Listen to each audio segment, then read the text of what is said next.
Fun times. Anyway, talking of growth, we're getting some Evil Dead movies. Hell yeah, we are. I'm pretty excited for that actually. Yeah, 2 new Evil Dead movies are now in the works. Sébastien, is that Vaniček? Yeah, that's what we'll say. A to Z. And There's Francis nobody Galluppi. here to argue with us, so yes, that's how it's Or going. is this going to be the next thing where people jump on? You pronounced that wrong. You're a bigot. You know what? If that's what makes me a bigot, then I guess I'm a bigot. It's like I don't know what those symbols are. Dumb Weird. American. Come on. I don't remember that image. Mm-mm. Is that just a random image? No, I That's not think even. it's Or is that from the from. remake? Yeah, that's kind of what it looks like. I'm pretty sure. But has it been brightened up? Because Maybe. Evil Dead Rise and the 2013 one weren't that bright. No, they're very, very Oh, it's a dark. 2016 remake, right? Has it just been brightened up? Because it's not. I don't remember it being that bright. Yeah. Must be like a production still or some shit, because yeah, I don't remember it ever being that bright. At least not once everybody's turned, because of course everybody turns at night. Yeah. Oh well. Anyway, just a couple of months after we learned that our friend who made so is directing the next installment in the Evil Dead film franchise. We've learned today that it's not even the only new Evil Dead movie currently in the works. Deadline reports today that Ghost House Pictures has just hired Francis Galluppi to write and direct yet another brand new Evil Dead movie. Deadline adds the project is described as an original story that Galluppi developed and thought brought to Raimi and team. No word on a plot, who will be producing, as it's early days here. It's similarly early days for Sébastien Vaniček's untitled Evil Dead movie, which we know nothing about at this time. But stay tuned for more reporting as we learn more on both films. Alright, so no information. Yeah, Except yeah. Good old bloody disgusting. Yep. Here's a long-winded article of us saying, Yeah, that's why I started looking for other news outlets. Oh yeah, Because man. that's all they do is they regurgitate other. At least my excuse is, at least I put it in a different format. So for those that like Jenna Ortega fans that can't read, I read it out. Yeah. But then again, I read it out in a funny accent. So if you're like your typical Southern California mouth breather who hears nothing but Southern California people, you're going to cry because it's like, oh, it's different. I'm triggered. But anyway, the new course for the Evil Dead franchise is for Sam Raimi to hand select hot up and coming filmmakers who put their own spin on the Deadites, which has been working exceedingly well for the Bloody Saga. There's only one movie come out. What are you on about? Yeah, it's like it's happened once. Calm down. 5 movies in, you can make a statement like that. Yeah, or hell, even 2. Like it's not I a suppose much of a Fede franchise. Alvarez did, the remake. And he was pretty new at that point, wasn't he? I think so.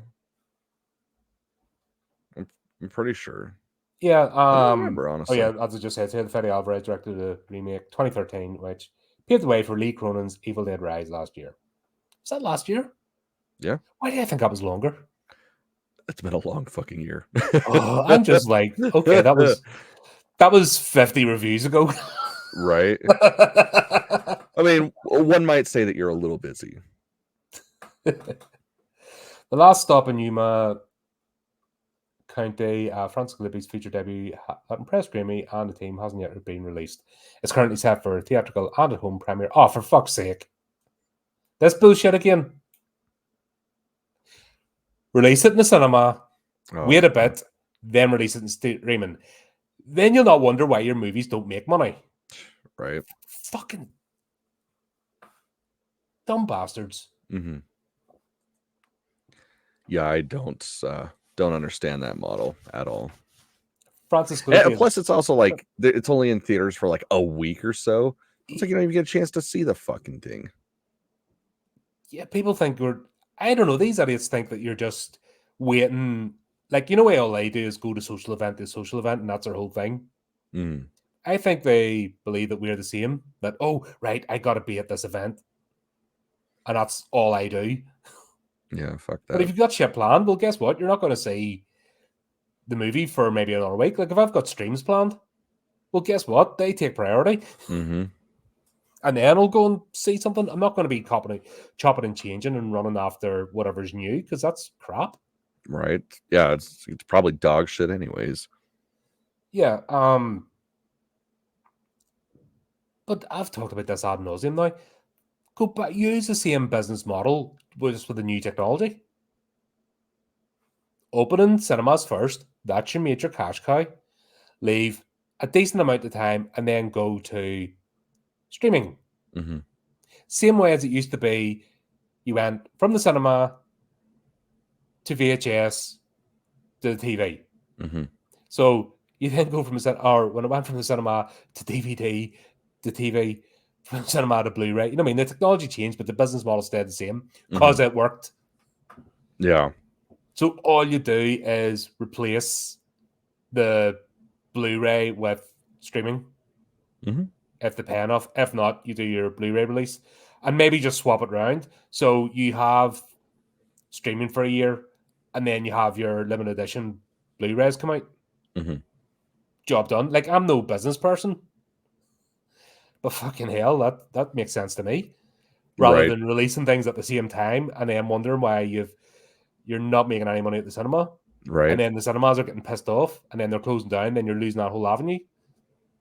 Yeah, and that seems like a miserable existence, living without a movie theater. Like, I don't want to live in that world. No. And you can have the biggest screen you want. It's still your house. You need to get it's cabin fever as a thing. Mm-hmm. As much even as it's comfortable as you are, it's still you need to go out and, as they say, touch grass. I like that term. That's a modern term. It's only one of the few modern terms I actually like because it's so true. If you just live with this thing, and I do spend a considerable amount of time in front of the screen, but I do remember to go out the front door every now and again. Mm-hmm. Like, what's this bright light touching me? No, well, I'm in the UK. We don't get bright light. I guess that's true. don't need to worry about that. The clouds get a bit brighter. It's still bloody cold over here. Dude, we got fucking like hail and shit last night, and it was like low 50s, like in the middle of the fucking night. It's like it's supposed to be almost summer. What the hell? I know. I'm like getting annoyed because I'm like, I want to turn my heating off completely, and I can't. Mm-hmm. Yeah, same. It's like I'm constantly switching between heat and air conditioning. Yeah. Well, it kills me too is it's like it's almost time to garden. It's too fucking cold outside to garden. Yeah, I redid my window boxes there last week.